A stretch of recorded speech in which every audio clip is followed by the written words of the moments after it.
conocemos, no, ¿verdad? Lo que quiero es llevarnos por la narración o por la historia de lo que celebramos en esta temporada, porque nunca está de más.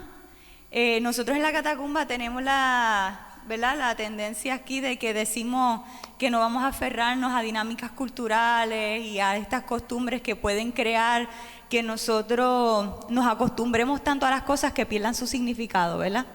Pero tenemos nuestras costumbres, ¿no? Tenemos un proceso, liturgia en nuestra manera, pero la tenemos. Tiende a ser lo mismo, ¿verdad?, todos los domingos. Y tenemos como cristianos, como iglesia, la Iglesia Universal, no solo la Catacumba, unas tradiciones y unas celebraciones. Y la Navidad es una de esas. ¿Por qué celebramos? La Biblia está llena de celebraciones, de los festivales, que los judíos viajaban caminos bien largos con tal de llegar al templo a estas festividades. ¿Por qué? Porque el Señor nos llama a recordar, porque el Señor nos llama a ejercitar nuestra memoria, para nosotros recordar de dónde Él nos ha sacado, recordar su presencia en nuestras vidas y recordar cuál es la narrativa importante de lo que sucede a nuestro alrededor. Entonces, en esta mañana quería leer Filipenses 2, versos 5 al 11. Esta porción es un poema que Pablo le escribe a los filipenses como parte de una exhortación que le está dando a la iglesia, que esa iglesia en específico estaba pasando, ¿verdad?, por muchas situaciones de división, discordia entre ellos, y él está trayéndoles a ellos a relucir la importancia de la unidad, del amor, de la humildad, para mantener una relación correcta entre ellos. Y el poema que nos dice, ¿verdad?, Filipenses 2, 5 al 11, lee de la siguiente manera: tengan la misma actitud que tuvo Cristo Jesús. Aunque era Dios, no consideró que el ser igual a Dios fuera algo a lo cual aferrarse. En cambio, renunció a sus privilegios divinos, adoptó la humilde posición de un esclavo y nació como un ser humano. Cuando apareció en forma de hombre, se humilló a sí mismo en obediencia a Dios y murió en una cruz como morían los criminales. Por lo tanto, Dios lo elevó al lugar de máximo honor y le dio el nombre que está por encima de todos los demás nombres, para que ante el nombre de Jesús se doble toda rodilla en el cielo, en la tierra y debajo de la tierra, y toda lengua declare que Jesucristo es el Señor, para la gloria de Dios Padre. Y aunque la Navidad usualmente nos enfocamos en la primera, quizás la segunda parte, la primera fue el plan de Dios en su corazón, ¿no?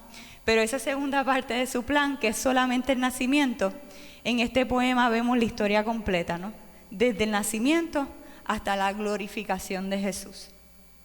Estamos bien cerca a ese día del año que celebramos, que se supone que no solo los niños se emocionan, todos los cristianos se supone que estemos locos por esta celebración del año de la Navidad.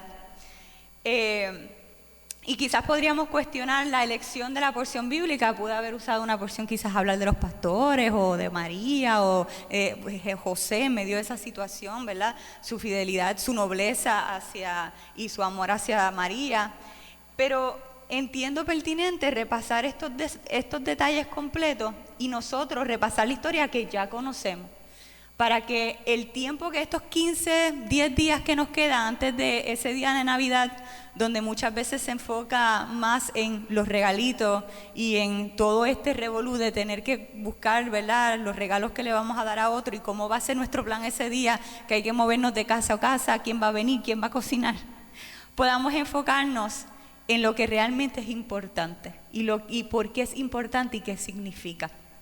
Hay un autor que escribió un libro de Adviento. Hay unos devocionales que se le llaman devocionales de Adviento.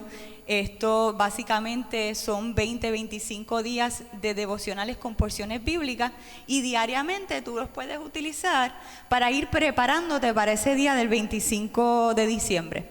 Con estas porciones bíblicas tú vas repasando la historia del nacimiento de Jesús y lo que significa para nosotros. Este señor escribió un libro y en ese libro donde él hace este devocional, él habla de que para nosotros poder entender las buenas noticias del nacimiento de Jesús, porque eso es las buenas noticias, tenemos que primero repasar cuáles son las malas noticias del nacimiento de Jesús. Hablar del nacimiento de Jesús, nos dice este Señor, sin hablar sobre la cruz, elimina el verdadero poder que hay detrás de esa narrativa. El acto de Dios venir al mundo voluntariamente no tendría sentido si nosotros no hablamos de las razones por las cuales vino y cuáles fueron las consecuencias de esa llegada. Tenemos que hablar en algún momento del año sobre el hermoso niño que iluminó con esperanza los rostros de estos pastores que esperaban un Salvador, que causó el evento musical más extraordinario de la historia. Sin olvidar la sombra que desde el nacimiento de este bebé le acompañaba.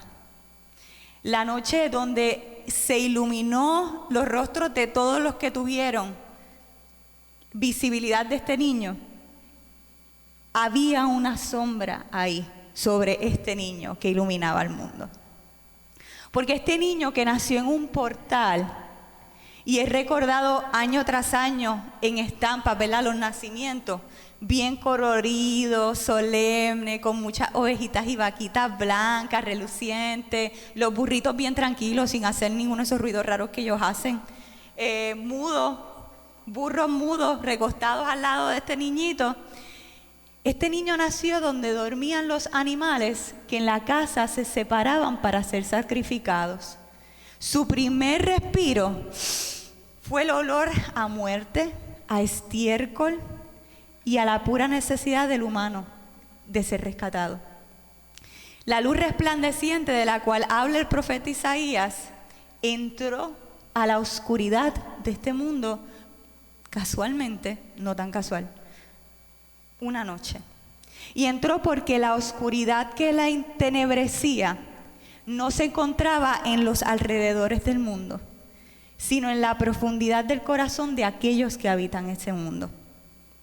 La pregunta que contesta este evento de la Natividad es: ¿quién podría salvarnos de la oscuridad si esa oscuridad está dentro de nosotros?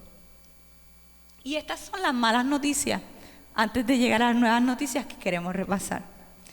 En este pasaje que acabamos de leer, Pablo trae a la iglesia de Filipo un mensaje sobre el amor y la humildad a través de este poema. Nos presenta cómo el amor, la humildad, son necesarias para corregir las relaciones fracturadas y dañadas. Cómo la humildad, el amor, trabajan para provocar unidad y gozo, trayendo restauración y paz entre las relaciones. Y para ilustrar esto, Pablo escogió el mejor ejemplo posible, el ejemplo de Jesús. No había mejor ejemplo para ilustrar lo que es el poder del amor y de la humildad que la imagen de Jesús. Su venida a este mundo, a nacer en este establo que ni siquiera era la casa de ellos porque era prestado, y dar su primera siesta en el cajón donde comían animales, que si ustedes han visto animales comiendo, eso es un poquito extraño. Todo lo que entra a la boca ahí mismo sale otra vez, es un revolú. Ahí durmió Jesús. Todo esto fue impulsado por amor. Su misión a restaurar paz con Dios para nosotros, encaminada desde el principio a la muerte más terrible de su tiempo, fue completada mediante humildad. Y aquí Pablo tuvo que recordarle a la iglesia sobre el amor y la humildad por la realidad de estas malas noticias que llevan al nacimiento de Jesús. ¿Cuáles son? Somos orgullosos. Por naturaleza estamos indispuestos a servir. Estamos indispuestos a sacrificar. Estamos indispuestos a obedecer. Estamos indispuestos a rendir. Y no pretendo hablar del nacimiento de Jesús y aguarnos la fiesta. Hablando de estas cosas, es que simplemente es lo que somos por naturaleza. Tú y yo somos así. Esa es nuestra realidad. Toditos somos así. Pero esa no fue siempre nuestra realidad, porque así no fue como Dios nos creó para ser de esa manera. Nuestra naturaleza, lo que somos, es consecuencia de una caída. Fuimos creados para estar en perfecta armonía y paz con Dios y con otros. El ser humano, Adán y Eva, ejemplos de ellos, se rebela contra Dios, busca grandeza, busca ser autosuficiente, que es la filosofía de nuestro mundo, que tenemos que ser grandes, tenemos que ser autosuficientes. Pero el problema es que fuimos creados dependientes de Dios. Aunque tú y yo hoy decidiéramos que no queremos nada que ver con Dios, nuestro respiro depende de Dios. No hay manera de nosotros no depender de Él de alguna manera. Estemos conscientes, rechacemos, no lo rechacemos. Nuestra vida depende del Espíritu de Dios. Ese Espíritu sale y nosotros quedamos sin nada. Sin nada. Pero en nuestra búsqueda de grandeza y autosuficiencia también, el mundo ha creado dioses de nosotros mismos. Nosotros tratamos de definir por nuestra cuenta qué está bien, qué está mal, sin dirección de Dios, y eso es lo que provoca que nos equivoquemos. ¿Y cuáles son las consecuencias de estas equivocaciones? Pues la guerra, las enfermedades, el hambre, la violencia doméstica, el discrimen, la desigualdad, el racismo, incluso el calentamiento global, la isla de basura que se encuentra en el Pacífico, que es más grande que Texas, la extinción de cientos de animales. Todo está siendo impactado por esto.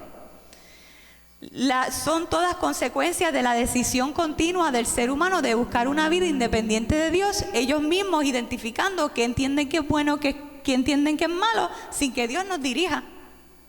Se nos hace difícil procesar esto porque muchas veces pensamos solo en lo que tenemos inmediato cerca de nosotros y no nos damos cuenta de cómo nuestras decisiones a través de los siglos como humanidad, cada uno de nosotros no es independiente uno del otro. Todo tiene un impacto en los demás. Vamos amontonando y seguimos impactando el mundo y la gente que viene después de nosotros. Quizás no le damos mucha cabeza, pero cada palabra que decimos, cada palabra que callamos, cada acto de bondad, cada acto de maldad que hacemos hacia alguien forma parte de un efecto que marca eternamente la vida. Una simple palabra, hemos estado estudiando incluso en nuestros estudios los miércoles de Santiago, tiene la capacidad de crear, de construir o de destruir. Y eso, bregar con el impacto que eso tiene, nos enseña la palabra, no es responsabilidad del que lo recibe, es responsabilidad de cada uno de nosotros. Cada una de nuestras decisiones tiene consecuencias. Y la mayoría de las veces tomamos estas sin pensar en nadie más que en nosotros mismos. Esta vida que hemos decidido vivir nos lleva como humanidad a una situación que no tiene remedio. El mundo vive en una nueva era de moralidad, pero es una moralidad sin Dios. La idea de lo que es correcto se ha tergiversado en su totalidad y aunque se hacen intentos de traer justicia social, justicia a la naturaleza, las injusticias por alguna razón no disminuyen. Siguen matando mujeres, siguen desapareciendo niños, siguen explotando a las personas, la tierra se sigue calentando. Estos son síntomas de un mundo que está enfermo, tan enfermo que está al borde de la muerte. Y como cristianos sabemos que esa es la realidad. Porque la palabra nos habla de las señales, del deterioro. Cantamos esta mañana, ¿verdad? Sobre esto. Es la situación. Hemos como humanidad transgredido la dignidad humana, descuidado nuestra responsabilidad con la creación, llevado la injusticia a un nivel que no tiene remedio ante los ojos de Dios. Lo que esta realidad indica es que no podemos salvarnos a nosotros mismos porque nada bueno que podamos hacer va a compensar por todo lo malo que hemos hecho. El pecado pasado no es automáticamente cancelado por una buena obra que nosotros hagamos para tratar de reemplazarlo. Lo hecho está. Pero el pecado es solo la consecuencia visible de una realidad profunda. La realidad de corazones orgullosos, faltos de amor. ¿Por qué? Porque están separados de Dios. Y entonces son corazones indispuestos. Y esa indisposición es uno de los aspectos más terribles del pecado. Lo que no nos tiene sentido, lo que decidimos que no nos conviene, lo que estamos muy cansados para hacer, siempre va a encontrar una razón para el que esté indispuesto. Y esa indisposición no tiene otra razón de ser que nuestro culto a nosotros mismos. Si no quiero, no tengo que hacerlo. Nuestro orgullo y nuestra falta de amor nos separa de Dios y nos separa de los demás. Pero miren qué cosa. Vamos a empezar a subir los ánimos. Dios no es como nosotros. La perfección, la pureza, la santidad de Dios no puede habitar en aquello que es imperfecto, en aquello que es impuro, aquello que es profano. Pero Dios ama tanto. Nosotros como humanidad nos convertimos en esto, en lo imperfecto, en lo impuro, en lo profano. Y al momento de Dios acercarse, aquello que no cumple con sus estándares simplemente no podría sobrevivir, porque no podríamos con el resplandor de Dios. En este estado, si Dios fuese a acercarse a nosotros, no sobreviviríamos ese resplandor. Y esto es un gran problema cuando la palabra nos dice que fuimos creados para depender de Dios. Dependo de un Dios y no me puedo acercar a Él. ¡Qué terrible! Por esa rebelión no cumplimos con el estándar. Y al no poder acercarnos a nuestro Dios, nuestras decisiones tienden a ser destructivas para nosotros y para los demás. Esas son las malas noticias que llevan a la necesidad del nacimiento de ese niño en ese portal. Las buenas noticias, ¿cuáles son? Juan nos explica que Jesús siempre ha sido. Él no vino a existir al momento que nació en el pesebre, sino que siendo Dios, Él siempre es. Nos decía Juan, en el principio era el verbo era Dios y el verbo era con Dios. Jesús estuvo presente, esto me da a entender, en la creación, porque fue mediante Él, también nos dice Juan, que todas las cosas fueron creadas. Él no tenía necesidad de nosotros, Él no nos necesita. Siendo Dios, Él existe eternamente. Antes de nosotros, el Dios Trino existe en perfecta armonía con sí mismo, totalmente aparte de su creación, es. Pero Dios es amor. Y Él nos creó, pero nos ama. Tanto así que Él decide, que esta es la loquera de las buenas noticias, insertarse en esta historia, renunciar, dejar atrás esa grandeza voluntariamente para servir a lo que Él creó. ¿Quién crea algo para servirle? Si obviamente estamos hablando de humanos, pero vamos a pensar en la grandeza de un Dios que puede crear y puede destruir lo que crea. Si yo creo yo creo un tenedor, ¿yo creo el tenedor para yo servir al tenedor o para que el tenedor me sirva a mí? Todo lo que sale de nuestra invención es para que cumpla un propósito hacia nosotros, a nuestro servicio. Pero el Dios que nos ama decidió servir a aquellos que había creado. Mientras cada uno de nosotros lucha por tener que rebajarnos, por ser humillados por otro, nos ofendemos cuando alguien nos pone en una situación de vergüenza, Jesús se humilló a sí mismo voluntariamente. Se sometió a esta dinámica humana que para un Dios que no tiene que pasar por todo esto, quiero que pensemos en ese momento, tener que nacer como cualquier niño. O sea, pasar por todo ese revolú. Además de que estuvo en el pesebre, después de estar todo así, acabado de nacer, ponerlo en ese pesebre que, como Socorro dijo, lo más probable había hasta moscas que se le estaban pegando y todo como bebé. El Dios creador del universo que siempre ha sido. Salir en un parto y ser puesto en un pesebre lleno de moscas. El tener que ensuciarse, el tener que obedecer a sus padres, que by the way eran padres que fueron creados por Él. De ser vulnerable, de ser avergonzado, golpeado, rechazado. por amor a cada uno de nosotros.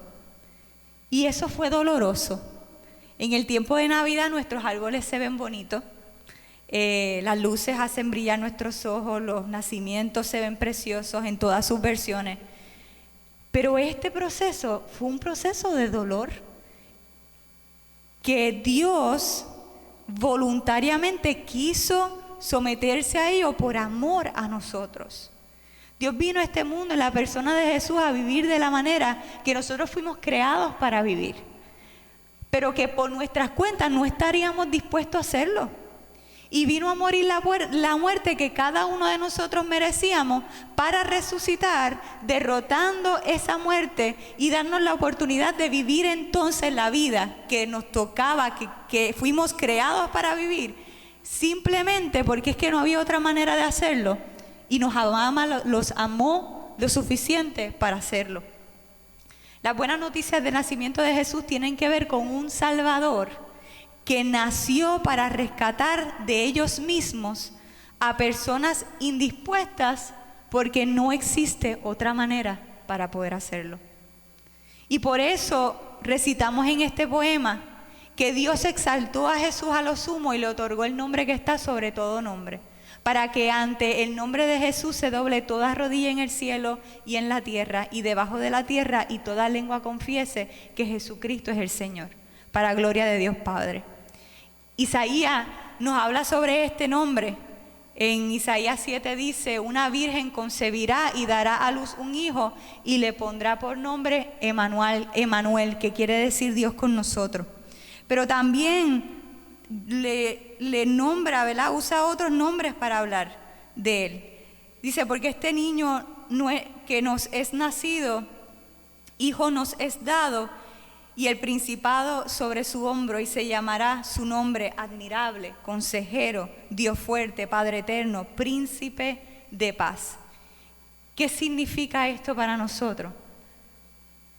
Que el Dios que debe ser obedecido fue obediente. Que el Creador experimentó su creación. Que nuestro Rey vivió como un siervo. Que nuestro juez se convirtió también en nuestro restaurador. El que nos juzga fue también el que pagó el precio de nuestro juicio. Significa que nuestro Dios está dispuesto a estar tan cerca de nosotros que no hay nada que tú y yo hemos vivido que Él no haya experimentado de primera mano. Nuestro Rey dispuesto es llamado consejero admirable, porque ha caminado con nosotros, porque ha experimentado la caída de la creación, ha experimentado el dolor, ha experimentado el sufrimiento. Él ha experimentado incluso el peso del pecado sobre sus hombros. No solo lo que tú puedas hacer. Estamos hablando del peso del pecado de la humanidad completa, siendo inocente y siendo el único capaz de vencerlo. Díganme ustedes, ¿qué mejor consejero que este? Conoce nuestra condición mejor que nosotros y es la persona perfecta para aconsejarnos, porque Él experimentó todas las tentaciones y las venció. Nuestro Rey dispuesto es el Dios fuerte, nos dice Isaías, porque ha sido el más fuerte y ha sido el más débil y ha conquistado todas las cosas, incluyendo lo que incluso para nosotros parecería estar por debajo de Él. La muerte no pudo con Él, nuestra condición no limitó su capacidad de salvarnos. Nuestro Rey dispuesto es Padre eterno, porque su amor no conoció límites, porque su amor lo llevó a morir por nosotros, aún, nos dice la palabra, cuando nosotros éramos su enemigo. Aún si hoy siguiéramos caminando en dirección opuesta, su amor lo llevó a preparar el camino para cuando estemos dispuestos a voltearnos a Él, podamos alcanzarlo. Nuestro Rey dispuesto es también nuestro príncipe de paz, por eso mismo. Nosotros hablamos de muchas malas noticias y hablamos de las buenas noticias del nacimiento de Jesús, pero no podemos ignorar la tensión que existe entre la realidad que describimos y la obra que se supone que Jesús hace en nuestras vidas, ¿verdad? Él es todas estas cosas, pero aún así, como cristianos vemos el sufrimiento del mundo, vemos un mundo perdido. Y a veces nos preguntamos cómo es Dios Emmanuel, cómo es Dios con nosotros cuando en nuestra situación, sabiendo la historia de que Él vino a este mundo, que murió por nosotros, que resucitó, en nuestro diario vivir a veces sentimos que no lo sentimos cerca, no parecemos ver las consecuencias de esta buena noticia. Pero la realidad es que nuestro problema más grande, la raíz de la discordia y el caos de este mundo, está en que el mundo no tiene paz con Dios.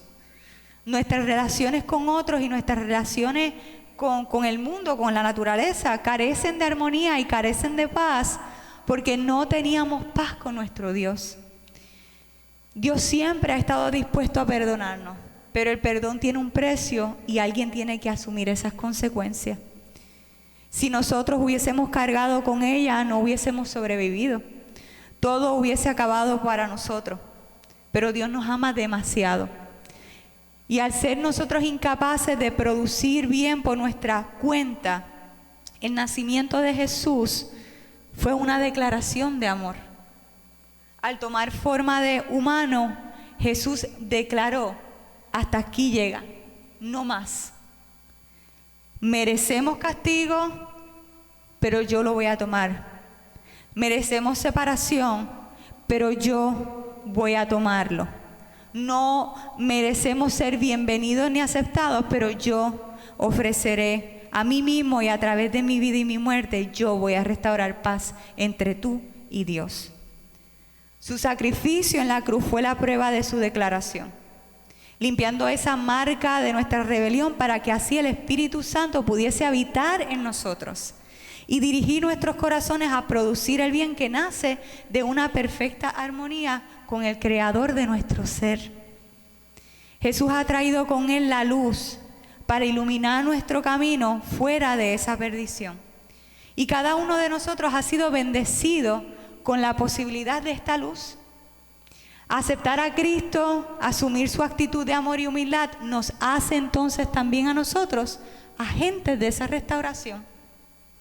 Y en cada uno de nosotros, en nuestros pequeños espacios de influencia, en nuestras realidades inmediatas con la dirección de Dios, nosotros iremos restaurando relaciones, alumbrando camino para otros, recuperando nuestro lugar como buenos mayordomos de su creación, trayendo gloria a su nombre en este mundo hasta el momento en que Jesús complete la obra que comenzó en nosotros y Él regrese. Porque esa obra marcada por su nacimiento, demostrada por su muerte, confirmada por la resurrección, continúa hasta el momento de perfección. Y aunque a veces pensamos no ver la luz al final del túnel, la luz está iluminando. Y vemos en espacios y lugares donde esa luz está causando cambio en este mundo. Lo hemos visto en nuestra vida. Y lo vemos alrededor de nosotros, todo aquel que tiene a Cristo en su corazón. La obra que nosotros no podíamos hacer, Cristo la hizo. Y ahora nos toca a nosotros la vida, vivirla como Él la vivió. Las buenas noticias son que nuestro Dios sí pudo hacer lo que nosotros no podíamos y quiso hacerlo. Y que ese Rey que estuvo dispuesto y está dispuesto, está con nosotros. Que su amor lo llevó a acercarse a nosotros y que su humildad lo llevó a salvarnos. ¿Quién en la historia se hubiese imaginado un Dios como ese? Ningún otro Dios como nuestro Dios. Así que en esta temporada vamos a celebrar con nuestras lucecitas, con nuestros arbolitos, vamos a comer en los banquetes familiares, vamos a poner nuestras figuritas de nacimiento en los lugares más vistosos de nuestra casa. En casa los reyes pasan por todo un camino de cuarto en cuarto hasta enero 5 que llegan debajo del árbol. No sé, tradiciones extrañas. Pero recordemos en todo este periodo que nosotros lo que celebramos es a un rey, porque ese rey estuvo dispuesto. recordemos que ese niñito, el niño Dios, nació para crecer, para convertirse en un hombre dispuesto a tomar nuestro lugar, para darnos la garantía de una vida plena y una vida completa con Dios, no hoy, para la eternidad. No solo hoy, debía haber dicho, para la eternidad. Y cuando veo la celebración de esta temporada a través de este lente de las buenas noticias, pero también las malas noticias que llevaron a las buenas noticias, veo lo desesperadamente perdida que yo estaba. Que jamás se me hubiese ocurrido a mí una solución al problema. Ahora veo esa solución porque Dios hizo visible esta solución a mí a través de Jesús. Se hizo accesible, se hizo cercano, se hizo relacionable.